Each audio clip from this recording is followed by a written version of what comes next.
What's going on, you guys? Welcome back for another video. Today I have a sit down kind of educational, informative video for you all about exactly why we bloat, what exactly bloating is, and how to reduce it. Because it was something that I used to face a lot. Actually, I've had a lot of stomach and digestive issues, which I've actually seen a doctor for and kind of found out if I had certain intolerances to certain foods, but I was bloated all the time. Of course, a lot of that was back in the day as well when I was doing crazy amounts of like overeating and stuff like that.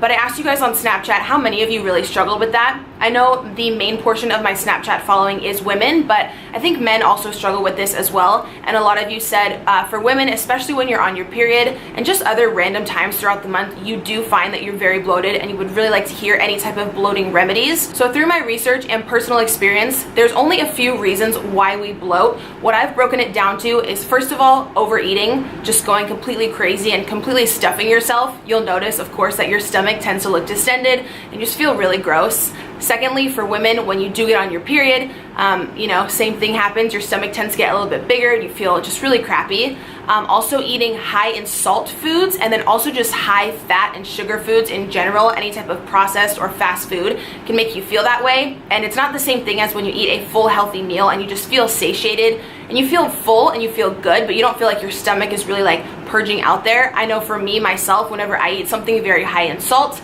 I tend to retain a lot of water as well. So I like personally to really try to keep my salt consumption very low. I always tend to go for the pink Himalayan salt rather than just like white table salt, which is just not good for you whatsoever. I also screenshotted something really interesting that I found online when I was researching bloating. It said the second most common cause of temporary bloating is gas in the abdomen, which is crazy. Like, I would never think of that, but I guess it happens whenever you swallow too much air, which I know sounds like weird, but it might just be something you're doing that you're unaware of if you are bloated a lot more than normal. And it says here, some people swallow more air when they're nervous. It's possible that practicing ways to reduce stress and anxiety, such as breathing exercises or progressive muscle relaxation, may help reduce excess gas and bloating. And also some other reasons why we bloat just in general is water retention. I think that's the main one that a lot of us know, but actually drinking an excess of water. I like to have mine with apple cider vinegar and lemon. I'll go into my little routine here in a minute.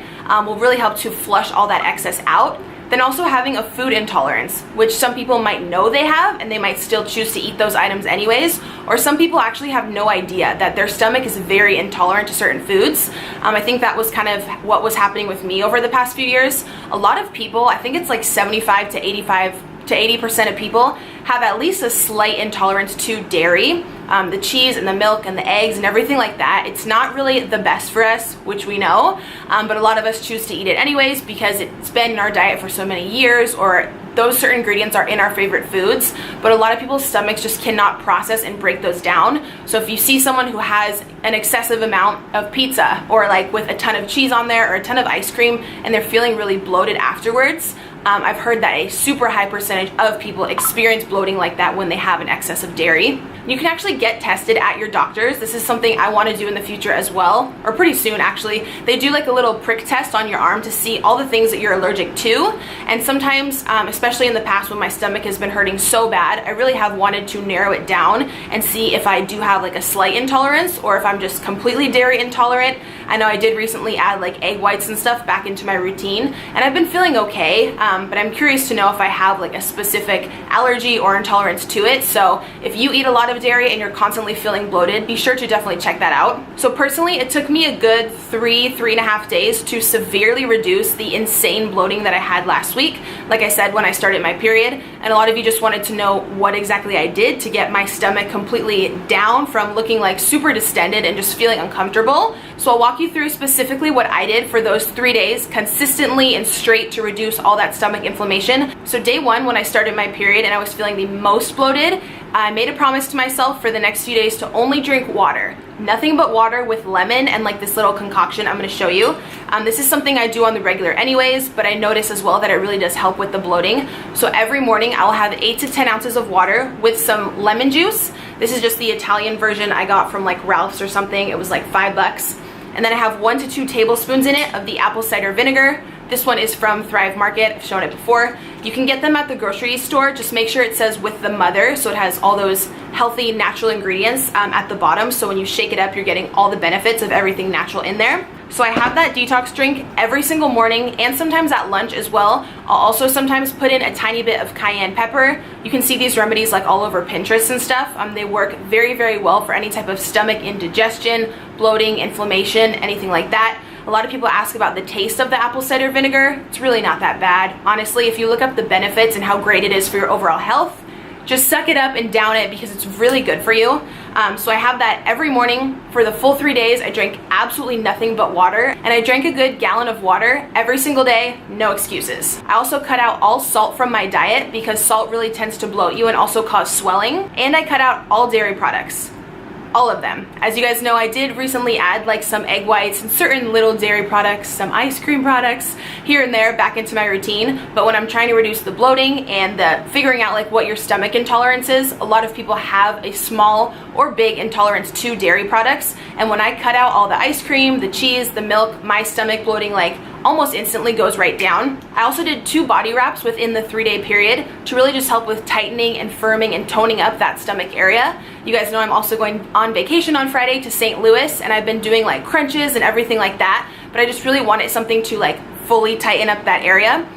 The wraps don't really help you to lose pounds necessarily, but they really do help reduce the appearance of cellulite, which I have a lot of cellulite naturally because that's just genetic, and they just help overall to improve your skin texture and the tightness around your stomach and like belly flab area, which I know is a major like problem area for many women.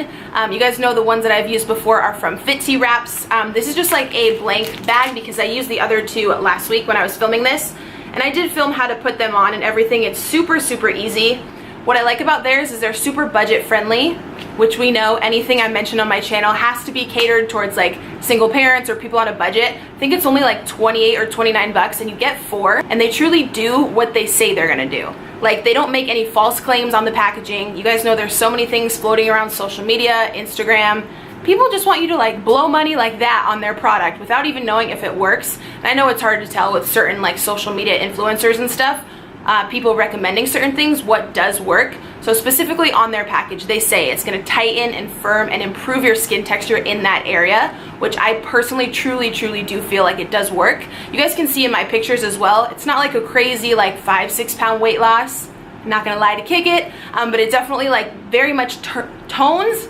Can I talk today? Tones and firms up that area, which is specifically what I was wanting to go with, in addition to everything else that I do, like the detox drink in the morning and cutting down the dairy and salt. When you mix all this stuff up together, I can guarantee you're gonna severely reduce any bloating or stomach cramps or gassiness or indigestion that you do have. The Fit Tea Wraps are already super affordable if you guys want to try them, but I will leave an additional 15% off down below for you, so that'll all be in the down bar. So I also cut out Brussels sprouts, cabbage, prunes, anything that's very starchy, that's a starchy fruit or vegetable, because those can also cause gassiness and that extra air in your abdomen, therefore leading to bloating. So for that full like 3.5 day period, I completely had that out of my diet as well, which I feel like really did help in the appearance of my stomach kind of going back down to normal and looking thinner and tighter. Also, if you have a lot of beans or lentils in your diet, those can easily cause a lot of gas and indigestion, as well as artificial sweeteners, which a lot of people tend to think are healthy because there's no calories, but those can also contribute to bloating. So there's definitely many things. Definitely just like research it. When I was looking up liquid products and food products that all contribute to bloating, there was like hundreds of them that I didn't even know about. So if there's something that you constantly have in your diet and you're definitely just feeling more bloated or a more distended stomach over time, be sure to look that up and see if you have any type of intolerance to it, or just try like eliminating certain things for like a good 4 to 5 day period. Try completely taking dairy out of your routine and just seeing how you feel. If you've eaten the same diet, say for 15 or 20 years, you might not even realize that there's a problem. Say you completely take dairy out of your diet and you just feel so much better, more mental clarity, more energy, and you know, you're not bloated whatsoever, then you'll know that something like that was the problem. So I would say just really like target out certain things and just take them out for probably like a good week to really see how you feel, and I guarantee you're gonna see a change in your stomach. Also, to make sure that you are getting adequate fiber into your daily food intake every single day. You can get this in so many ways. There's fiber bars, plenty of fiber in certain foods, and I personally take a fiber powder every day mixed in my morning water or morning shake, and it really just helps to help your digestive system go to the bathroom easier and get rid of all the toxins, get all the gross stuff out of there, which will in turn really help with your bloating or having any type of distended stomach. So be sure to keep fiber up high on your priority list. So yeah, overall, those would be my top fighting bloating, helping to reduce any type of bloating or inflammation tips that I personally have and what I did to kind of combat my stomach issues over the years and also last week. So thank you guys so much for requesting this video. I hope you learned something new. Everything I talked about will be linked down below. If you are new here, I would love if you would subscribe. I have tons of videos on my channel about my weight loss journey and meal prep and everything kind of having to do with living a healthy lifestyle. So I would love if you would join the family. Thank you so much for watching, and I will see you guys in tomorrow's video. Mwah.